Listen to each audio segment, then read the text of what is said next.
So many of us are overcomplicating this whole plant care hobby. So in today's video, I want to share with you 5 things that I've done in the past and that you might still be doing that are just unnecessarily overcomplicating your life. The day that I have figured all of these things out and actually applied them to my own plant care is the day that plant care has become a lot more fun. After all, this hobby is supposed to be a hobby that brings us joy and not stress. So without further ado, let's get started. And the first thing that we're going to be talking about today is just giving your plants a little bit too much attention and TLC. Now, I get it, especially when you're a beginner plant parent. It's just so fun to constantly play with your plants and look at them and see if there's any new growth, any new roots.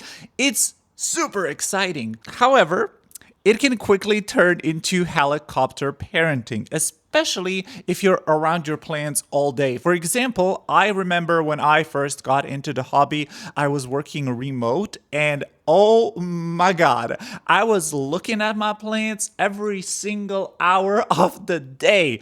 And it wasn't good. It wasn't good for me or for the plants. Plants like consistency. They want to be left the hell alone for the most part. Find them a cute spot, put them there, water them when they need to be watered, check for pests, check if they need to be repotted from time to time.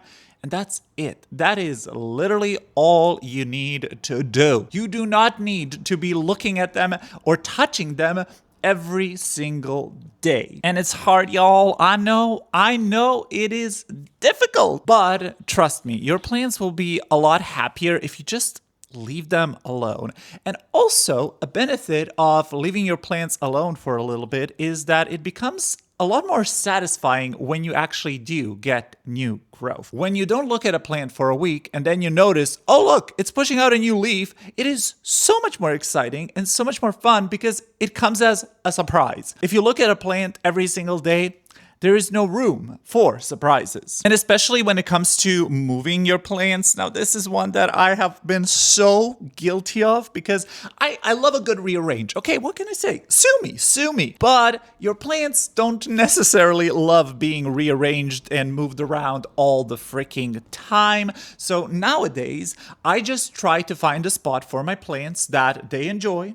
And if they like that spot, if they're growing well in it, I just leave him. I try not to move him too much. And listen, it happens. It happens to the best of us. I mean, like I mentioned, I think I have rearranged my Vitio shelf behind me about 1,000,000 times. And I'm probably going to rearrange it 1,000,000 times more because it's fun. But on the whole, when I put the plant in a spot, I usually like to leave it there for at least a couple of months. And I really nowadays only move a plant to a new location if it's either not doing well in that location or if it has outgrown that location, which is an issue that I face a lot because my plants love to outgrow my plant shelf. And then I'm like, well, shit, where do I put you now? But other than that, I just try to not move my plants too much. And I definitely notice a lot better growth when I kind of neglect my plants. So in a way, neglecting isn't necessarily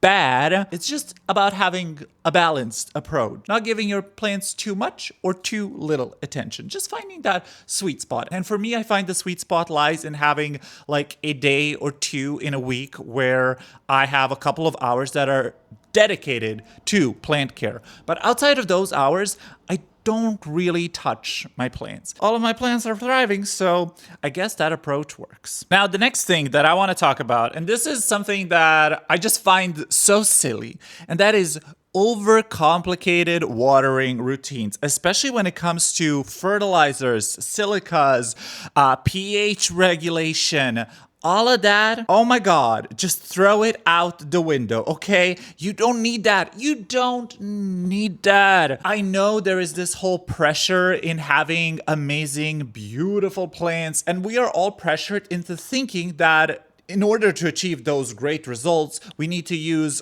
certain products and we need to use a lot of different products, which in reality isn't true. All your plants really need is good light, water, and some type of food. I always say that the best fertilizer is the one that you will use, is the one that you know how to use, is the one that's accessible to you. Because guess what? If you have 200 plants that you need to water and you have like a 10-step watering regime, that's too many steps. I am the firm believer that the less steps you have in plant care, the better your life is going to be. I do not have the time to sit here and pour in my little silica and then wait half an hour and then pour in all the rest of the shit and then like pH adjust. No, absolutely not. I pour in my fertilizer, I use an enzyme, and I do use a silica, but I use everything from the same brand and I just put it all in. I fill the bottle with water and I water my plants. And guess what? My plants are doing fine. They're great. And I never check pH. I do not fucking care about pH. Okay, your plants do not care about pH. We're not growing super rare, extremely demanding plants. Okay, let's just drop it. Let's drop the intensity, y'all. We don't need all of that. All you need is water, light, and a good fertilizer. And that is it. Make your life easier and make your plants' lives easier. And if you do all of those steps and you enjoy them and you see great results in your plants, by all means, don't let me be the one to tell you not to do them. However, if you see other people do them and you feel pressured to do the same, please know that that will only make a 5 to 10% difference in your plant care. Something that will make a lot more of a difference in your plants is having actual consistency with your watering schedule and making sure that your plants are never overwatered or underwatered. That's the key to having healthy plants. Balance. It's not in the products that you use. And on the note of products, please do not use those like smart watering devices that like tell you when you need to water your plants. Girl, I think we all know that those are just gimmicky bullshit and that you should just learn what your plant wants, what your plant needs. Trust me, you don't need those products. Most of them are garbage, overpriced garbage. So just stick to your little finger. You know, your finger can tell you everything you need to know about a plant. Just like stick it in the soil, see if it's dry, see if it's wet, and you will know everything you need to know. But ignore all of those gimmicky products that you see online because they are absolutely not worth your money or your energy or your sanity because most of them don't even work properly. And also just don't feel pressured to use the same soils, fertilizers, or any other products that you see online. I know that obviously due to the influencer culture, there is a lot more plant care products out there, and some of them are good, some of them are bad, but I always say just find what works for you and stick with it and don't overcomplicate it. Now, the next one absolutely drives me insane, and this is something that I have talked about so much on my channel, and it is the obsession with humidity. And I hate it. I absolutely hate it. You want to know why I hate it? Because I grow all of my plants in ambient humidity. And guess what? They're doing fine. They're doing fine. There were only a handful of plants that I had throughout my plant care journey that required higher humidity than I was able to provide for it. And guess what happened? I threw that plant in the bin because I ain't got the time, I ain't got the energy, I ain't got the money to worry about humidity. I used to worry about humidity a lot. I used to have a humidifier that I would run every single day. And guess what? All that humidifier did was coat my entire studio space in a fine white dust that was so hard to clean that I had to spend weeks cleaning my whole studio in order to actually get it off of every single surface. It was an absolute nightmare because I used tap water. My one PSA, if you're gonna use humidifiers, and I'm talking about cold mist ultrasonic humidifiers specifically, if you're gonna use those, please do not use a tap water, okay? Please just don't do it. If you really want to use a humidifier, get the distilled water, get the reverse osmosis water. But for me, I didn't want to do that. Like, I tried the whole distilled water thing, but you have to buy so many bottles of distilled water, and it was just a nuisance. And it was a lot of money, and it was also a lot of plastic. So I ditched my humidifier. Guess what? My plants still did fine. Sometimes at the peak of summer or winter when I have my AC running on high blast, or if I have the heating on high blast, sometimes the humidity will drastically drop. I'm talking about maybe 30%. And sometimes during those peak periods, I will notice a little bit of a decline in my plants, but it's literally like just 5 to 10%. So for me, it's absolutely not worth it to worry about humidity. I do have a hydrometer that tells me the humidity and the room temperature. I just think it's a neat thing to know, but I do not obsess with it. Like, it is what it is. At the end of the day, as long as you stick to a good watering schedule and as long as you don't let your plants dry out drastically between waterings, humidity doesn't really affect a lot of plants. There definitely are plants that are extremely sensitive to low humidities, things like begonias, but that's why I don't grow those. I'm not a fan of growing plants in tents or cabinets or terrariums. That's just not the vibe that I'm going for personally. I want my plants to be accessible. I want them to be in the space. I want to actually look at them and not have them hidden behind a door. If I have something hidden behind a door that I have to open, that's just an additional step that I have to go through if I want to water that plant. I'm not going to do that. I'm not here for additional steps, and that plant will get neglected. So that's why I keep everything out on my shelves in room humidity. As you can see, my plants are doing freaking fine. So stop worrying about humidity. It's not going to make a difference. Light, water, once again, I feel like a broken record over here, okay?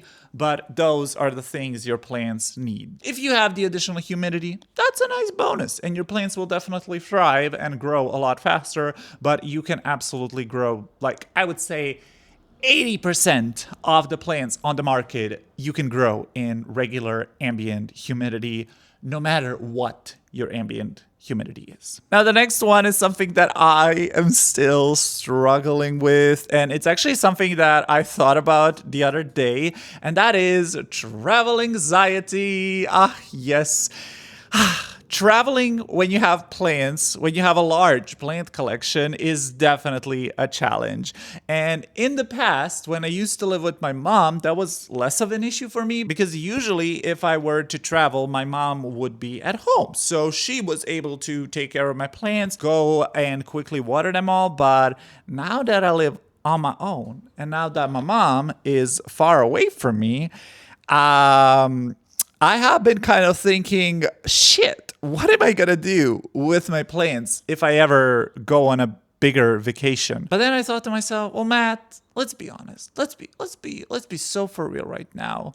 Your plants will be fine, especially if it's a weekend trip, a 1 week trip, hell, even 2 weeks. Your plants will be fine. The only time I would really worry about plants struggling from a vacation is if you're gone for 2+ weeks.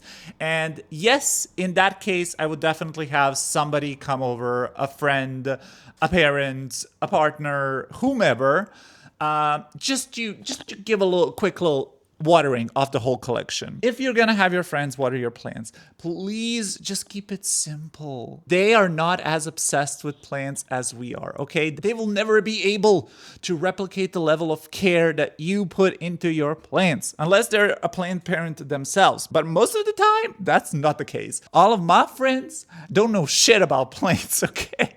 And it shows.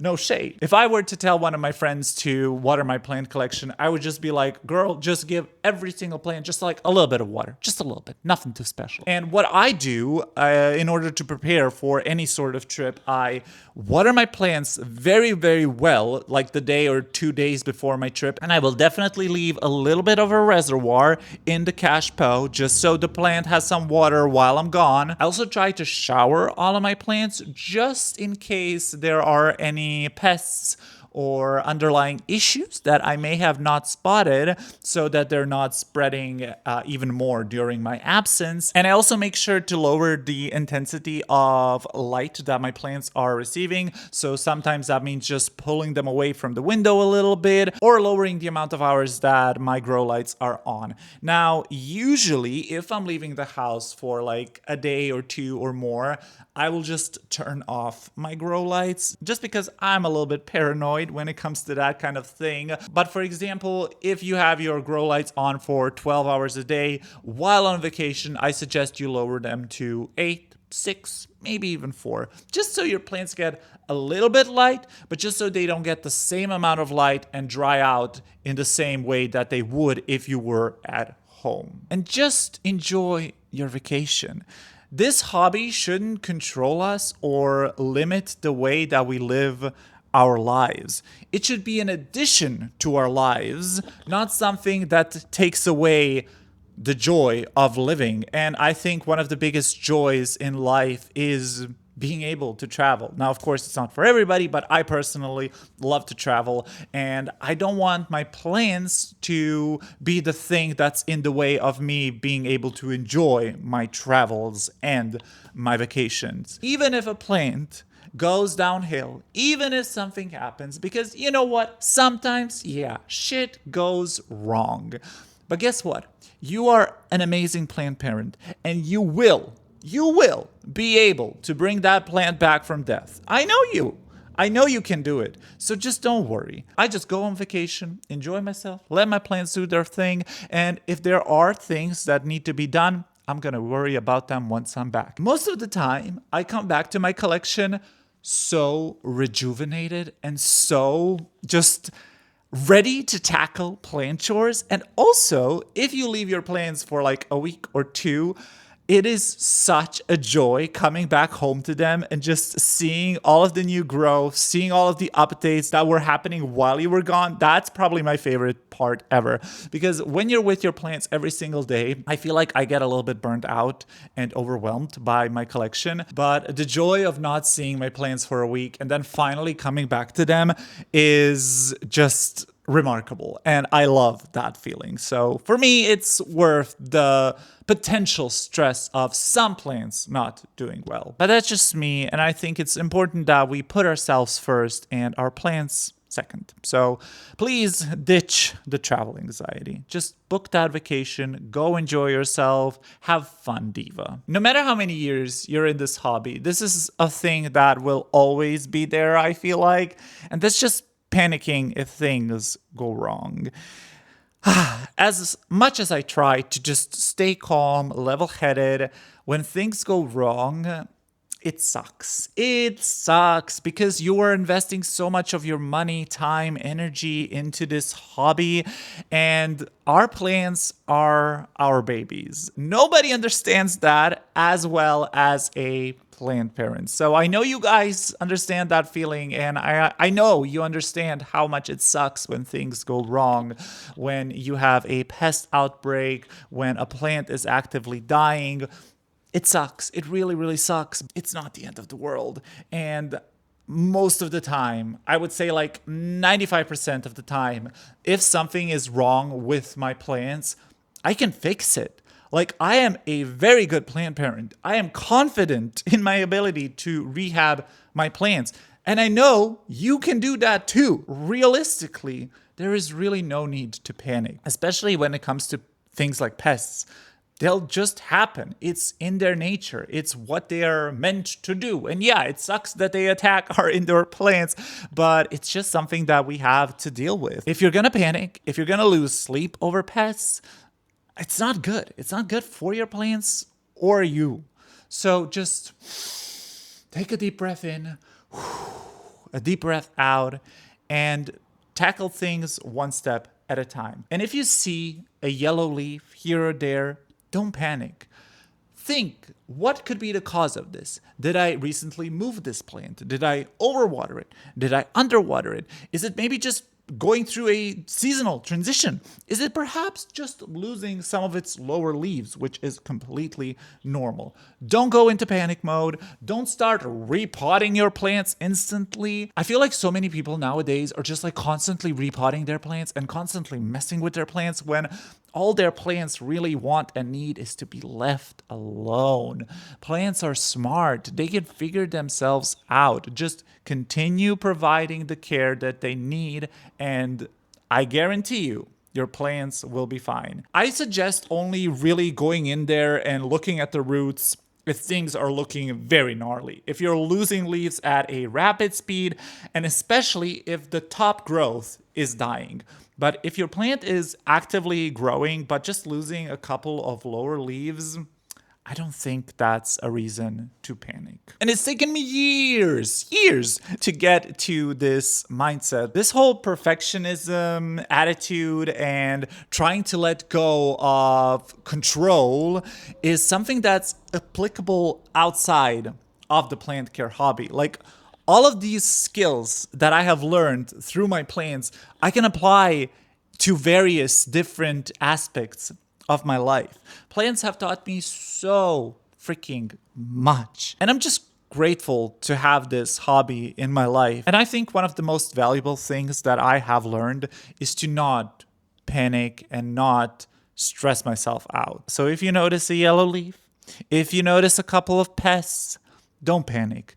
Just deal with it and you'll be good. And your plants will be good, okay? You listen to me, everything will be okay. You are amazing and you will figure this out. And thank you for watching this video. If you've made it to the end of this video, let me know in the comments what are some things that you feel are unnecessarily overcomplicating this plant hobby, and if you have any tips on how to overcome them. Stay safe out there, take care of your plants, take care of yourself, and I hope to see you in the next one. Goodbye!